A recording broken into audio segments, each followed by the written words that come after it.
UP लोक सेवा आयोग की पीसीएस 2024 प्रारंभिक परीक्षा है आज। राज्य में 5.76 लाख अभ्यर्थी 75 जिलों में 1331 केंद्र पर परीक्षा देंगे। परीक्षा को लेकर बीते महीने जमकर हुए विवाद के बीच रविवार को परीक्षा होगी। परीक्षा में शुचिता और पारदर्शिता के लिए केंद्रों पर कड़े इंतजाम किए गए हैं। परीक्षा केंद्रों पर तैनात कक्ष निरीक्षकों को निर्देश दिए गए हैं। इसी के साथ निर्देश दिया गया है कि कोई भी अभ्यर्थी मुंह ढककर परीक्षा केंद्र में प्रवेश न करे।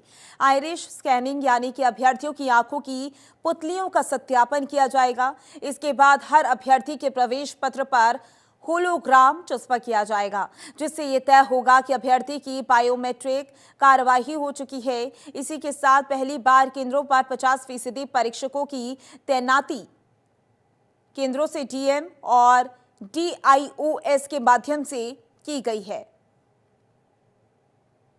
तो ये 4 तस्वीरें आपकी टीवी स्क्रीन पर। पहली तस्वीर कुशीनगर की है, जहां बहराइच में 15 केंद्रों पर परीक्षा होगी। दूसरी तस्वीर गाजियाबाद की है। तीसरी तस्वीर वाराणसी की है और चौथी तस्वीर बहराइच की है। परीक्षा को लेकर प्रशासन की ओर से इंतजाम किए गए हैं, सख्त इंतजाम किए गए हैं ताकि ये जो परीक्षा है सफलतापूर्वक संपन्न हो सके। बहराइच में 15 केंद्रों पर परीक्षा होगी।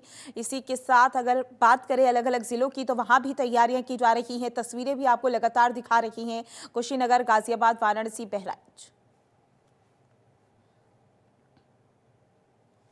और इसी पर ज्यादा जानकारी के लिए हमारे संवाददाता नंदन श्रीवास्तव हमारे साथ जुड़ चुके हैं।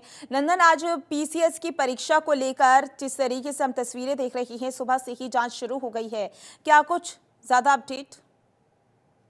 देखिए, राजधानी और रविवार को यानी कि आज 64 केंद्रों पर पीसीएस की जो प्री का परीक्षा है वो संपन्न होगा। इसमें तकरीबन 28,513 जो परीक्षार्थी हैं वो शामिल होंगे और अब से कुछ ही देर बाद यानी कि 15 मिनट बाद ये परीक्षा शुरू होगा। पहली पाली का परीक्षा जो 9:30 से लेकर 11:30 बजे तक चलेगा। दूसरी पाली का परीक्षा 2:30 से 4:30 तक चलेगा।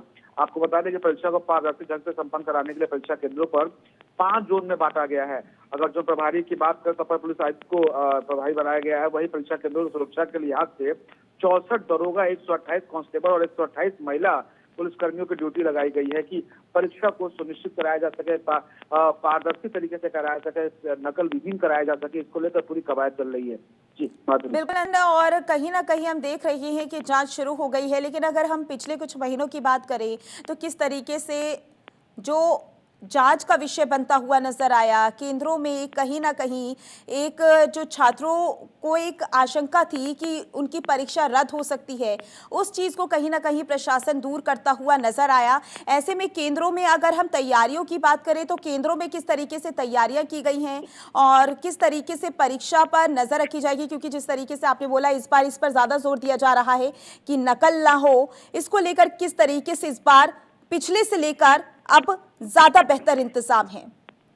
देखिए माधुरी, परीक्षा केंद्रों पर जो नकल विहीन कराने की कवायद उत्तर प्रदेश सरकार की है वो साफ नजर आ रहा है। हालांकि पिछले कुछ परीक्षाओं की बात करें तो विपक्ष ने लगातार परीक्षा पे नकल होने की, परीक्षा पेपर लीक होने के लेकर लगातार सरकार को घेरना चाहा और उसी को दुरुस्त करने के लिए पहले से ही हर परीक्षा को लेकर उत्तर प्रदेश सरकार संजीदा नजर आ रही है। और यही वजह है कि परीक्षा केंद्रों पर कैमरे लगाए गए हैं जहां से उसकी मॉनिटरिंग हो रही है। इसके साथ ही साथ जो पुलिसकर्मी की ड्यूटी है वहां पे महिला पुलिसकर्मी के साथ साथ जो पुलिसकर्मी है वो भी वहां पे ड्यूटी में लगाए गए हैं। जो उनके कार्ड है यानी कि जो उनके परीक्षा देने के लिए जो उनके पास फॉर्म है, एप्लीकेशन फॉर्म, उसको वेरिफिकेशन देखा जा रहा है। एडमिट कार्ड प्रॉपर तरीके से देखे जा रहा है कि कहीं से कोई चूक ना हो जाए, कहीं से कोई परीक्षार्थी उसकी जगह अन्य परीक्षार्थी जगह पर ना पहुंच जाए। तो इन सभी चीजों को देखते हुए उत्तर प्रदेश सरकार अपने मातहतों को पेश करती है और मातहत लगातार नकल विहीन परीक्षा कराने के लिए जद्दोजहद में लगे हुए हैं। जी ठीक है नंदन, ज्यादा जानकारी के लिए बहुत बहुत शुक्रिया आपका।